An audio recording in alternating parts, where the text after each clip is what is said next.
last time you were here, we had a lot of things to discuss, but sorry for the audio. That was an issue. Sorry. I really apologize for that, Mr. Isaiah. You're welcome back to the show. No, thank you very much. And I think when you do talks like that, you watch it back again, and then you're like, oh, I wish I would have said this. And you're thinking about, I didn't say that the way that I wanted to. So I'm very grateful to have another chance to talk to you again. Yeah. Hopefully with better audio. Yes, yeah, of course, yeah, well, thank God, yeah. So the last time we talked, you know, from those of you that don't know Mr. Perez is an author of 3 books, Why Race Doesn't Matter, and so some of the books as well. So he is an author, he is well read, and he has passed through a lot of experiences that when he talks, people kind of learn a lot from what he says, you understand? So, and he is someone that is very much focused on empathy, how to help other people to overcome the challenges they are facing as well. So I believe that this episode will be very much personal to you because it's going to touch you as well. So Mr. Perez, one of the things that most people are probably faced with is worry. Mm-hmm. Understand? Worry about the future, worry about our finances, worry about our health, and some of the. Sorry, pardon me. Yeah. So we are more faced with worries. Yeah. Worries about the future, worries about our finances, worries about our health, worries about how the future is going to look for us. So most people are always worrying about things. And just like you said, we talked personally. And you told me that you were once in that shoe and you overcame that type of worrying spirit or something in your life. So I wanted to know, how did you do that and how was it for you during those challenges that you faced? Yeah. So a few things is one, it's very important to understand that just as with any other issue in life, there takes some mastery of it. So, you know, of course, I still worry sometimes, but it's not as though you can go through life without worrying. The only thing you could do to not worry anymore is just die. Because we're all going to have something that we think could potentially happen, or we think of a scenario that could go wrong, or what might happen in the future. So just start off right there. Sorry. Second is, I mean, I can pretty much guarantee that if you could learn this one simple concept right here, you could eliminate probably half the stress and worry in your life.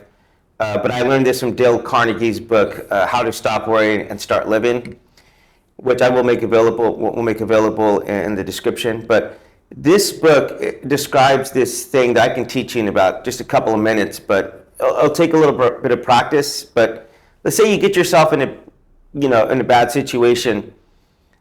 Let's just take, for example, I'm just going to use this example I'm just making up, but let's just say, for example, you lose $100. Okay, maybe you invested or whatever, you lent it to someone. Well, the first thing to do this one is that you have to mentally accept the worst possible scenario that could potentially happen. In this case scenario, it could be just not getting your $100 back. Okay, so it could be maybe another one, never seeing a person you love again. You have to come to the mental acceptance that this could potentially happen. And if it does happen, you're going to have to deal with it and accept it. And of course, you don't just say, well, that's the end of it. You don't just throw your hands up and surrender. But that's the first step you need to take. The second step is that you do the best you can do to try to improve that situation. An example, let's say you invested $100 and then you realize that you can only get back 50 of those dollars. Well, in this scenario right here, the change of perspective goes from I just lost $50 to actually gained $50 because I've already mentally accepted that I've lost that $100 in the first place. So that little one trick right there, if you take some time, and again, you have to make some mistakes with this, but now it's like I get myself in a situation now, I'm like, okay, what's the worst that's going to happen to me? Okay, maybe I might be homeless. maybe I might not ever have X, Y, and Z in my life again. And I say, okay, if I got to be homeless, there's been plenty of people who've been homeless before I've been homeless myself, who have come back from that and have made something great of their lives. So I just say, okay, what's the worst that can happen? Do your worst, and I'm going to do my best to try to make it better. So that's one step that I learned. Yeah. You know, to be sincere, to like many people, worry is something that is very much available in our everyday life. Everybody see it, understand? Like someone that is watching that has a bill to pay next week. Maybe the landlord is telling you that, okay, you have your rent is due by next week. And there is no way naturally you don't expect that person to worry. You understand? So in such case, how can not worrying about the situation? How can someone help not worrying about the situation? Well, just because the very first thing you have to understand absolutely is that worrying is not going to help the situation. It will not help it one bit. In fact, if anything, it's going to contribute to the situation getting worse, because that now your mind is not going to be clouded. Your mind is going to be clouded, and you're not going to be able to think clearly through whatever situation you need to get through. So that's why they say don't ever make decisions whenever you're emotional, and don't say things whenever you're emotional, you know? Because whenever the emotions come down, you're going to take a step back and be like, man, I can't believe I said that, or I can't believe I did that. I can't believe I made this life-changing decision whenever I was really angry.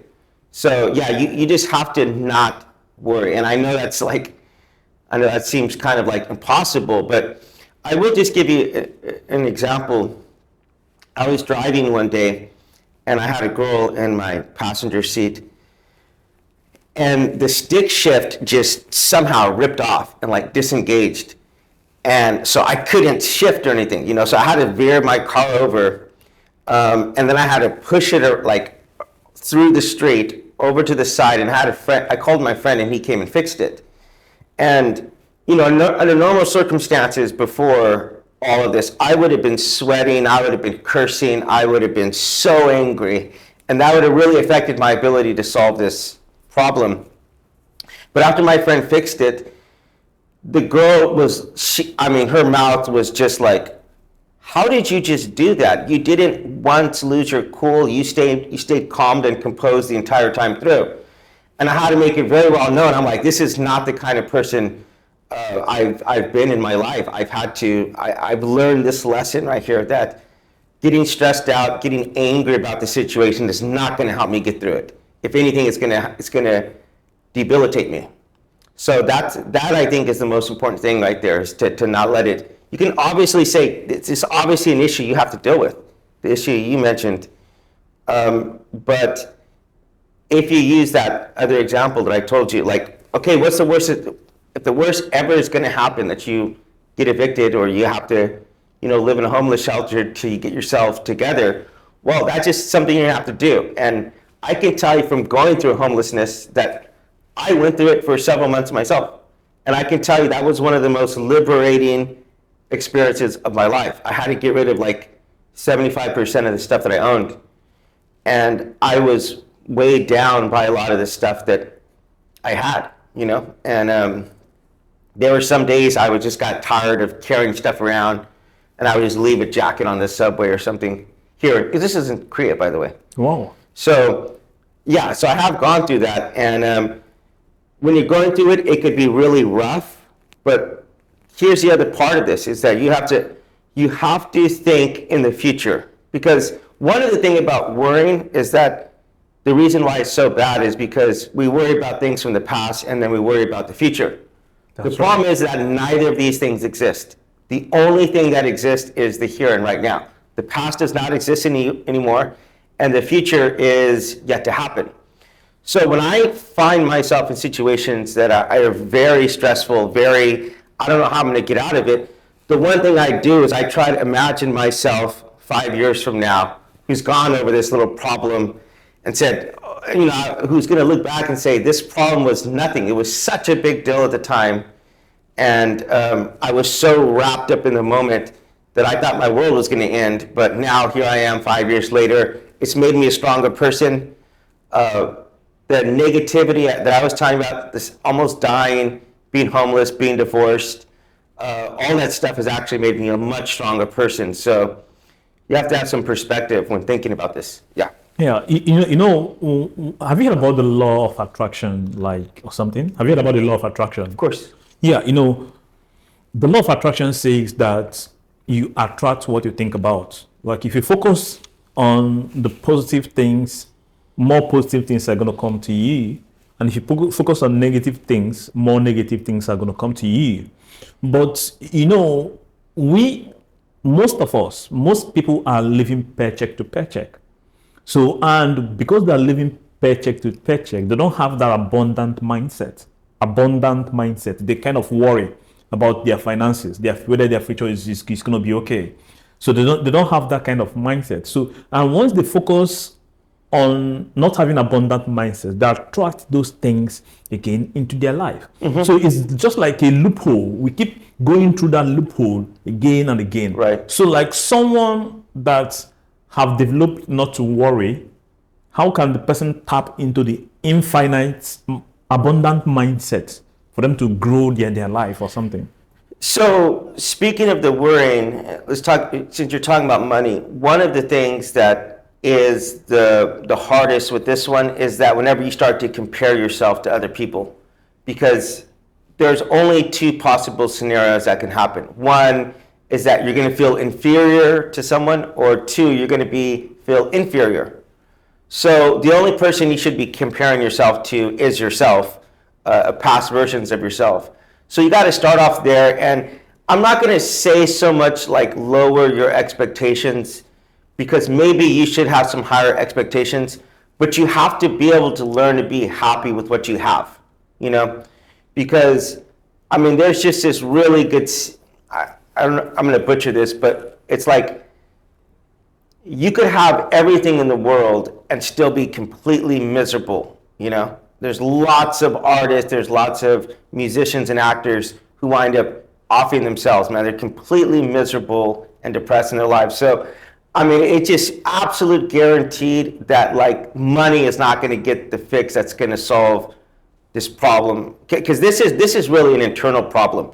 You talk about the abundance and, the lack, that all starts off first inside of you. Like that's a reflection of who you are, what you're putting out to the universe. And the law of attraction does work not exactly in the same way that like, I'm going to sit around and think of a Lamborghini all day, and then I'm going to come home tomorrow and there's going to be a Lamborghini like in my driveway. That's, if you think that that's what the law of attraction is, like you really do not understand. You really don't understand it. So it's like the things that you think about, the things that you are focused on, those things are going to wind up manifesting in your life. Absolutely. But it's one, it takes time. So you don't just, I'm going to be a doctor tomorrow. You can't just think like that. It has to be something that's in your mind consistently. And like any other seed, you got to keep watering it and exposing it to light and fertilizing it. So there is that. But you have to start first and foremost with believing that you could accomplish whatever it is you're trying to do.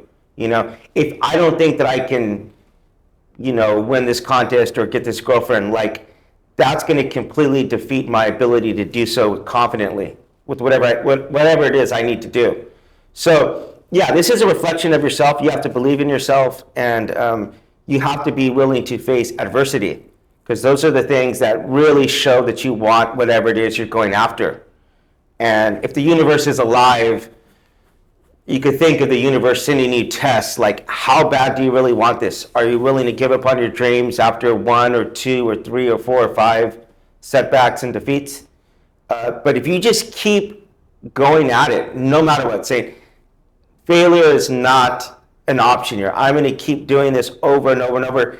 You would be so amazed how well you can refine yourself, because it's the failure. Because the more you fail, actually, failure is a key part of success. It is crucial, and that's why in the opening of my book, about racism, I have these 2 pictures. One is a guy walking around with a bunch of boxes that say failure on them. He doesn't want to use them. and the other one is a man, and he's stepping on the failures, and he's building like a staircase. And so you have to take those failures in going forward. And it's like it's an essential. It is a ingredient. It is like if you're making a cake. It is like the flour of making the success. You have to fail. It is a refinement process.